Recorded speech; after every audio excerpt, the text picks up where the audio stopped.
Okay, so now, just to recap, we created a game space. So when we run it, creates this, puts in caption, and then we can close it.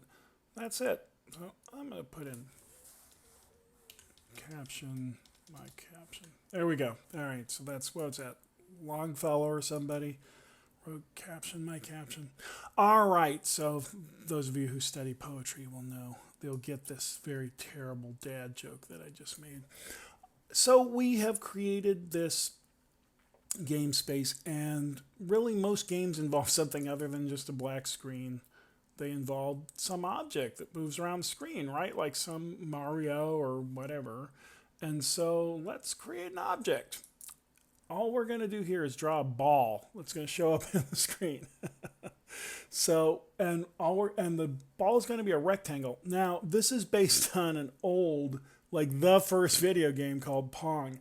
I described this to my son once when he was a kid. He asked what video games were like when I was a kid, and I told him, well, they drew a little dot and then you controlled a little rectangle and you bounce the dot back and forth to each other. And I'm pretty sure he thought I was making that up. Like, he gave me a look like, Dad, that can't be true. That's not a video game. But just so you know, I'm not making, this is kind of what Pong was. See that, like the ball's going around and you try to make your controller hit it and it would go back toward the other guy. Now, this game's really dumb. We couldn't believe how amazing it was. Oh, let me stop because that noise is obnoxious. We couldn't believe how amazing that was, though, because it was like, wow, we can control things that'll show up on a television set. So if you grew up like I did, back when we had to kill dinosaurs for breakfast, there was no way you could do anything that would show up on a TV. So the fact that you could control something that went on a television or a television-like display was really amazing. Now, for those of you with vision, you're already thinking like, wow, well, if I can draw one tiny thing, I could draw two tiny things, right? Like I don't have to draw just one tiny thing. I could draw another tiny thing, draw tiny things in certain shapes, and boom, I've got an actual object. So let's walk before we can run. And we're just going to draw this rectangle. I'm going to say Pygame. So again, Pygame is like, think of it as a giant toolbox that we imported. It's a module. We're going to draw a rectangle. And then here, what we're going to say is screen, which again is the size of the screen. We need to give that to it. We're going to say we have black defined. That's the background. We don't need more black stuff on the screen. Say white, and then I'm going to say 20, 20. These are the dimensions of the square we're going to draw. It's 20 units tall and 20 units across. And then we have to give it the position that it's at. We're going to say 10, 10. Now, the thing that's goofy about this is the x-axis is exactly what you would think it is. It goes from left to right. The y-axis starts at the top and goes down. So we're going to go down 10 and across 10. That's what that means. And boy, it doesn't like why didn't it like Pygame display flip? It must be something to do with this. Okay, yeah, that's what it is. I ain't got enough of these here parenthesize. All right, and let's see, it's telling me that this is not, oh, white. I have to define white. So black is, I'm going to put white in lowercase here. All right, so black is the absence of all color.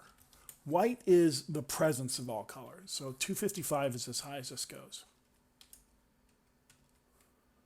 Why? Because 256 is one of those binary exponential numbers. And so if you start with 0, then 255 is equal to 256. What does this do? What is this? All right, finally we have a game. Look, let's watch this because this is going to be amazing. Okay, it's not just a black screen anymore. It's a black screen with a white dot. What does that mean? It means it went down 10 and across 10, down 10 and across 10.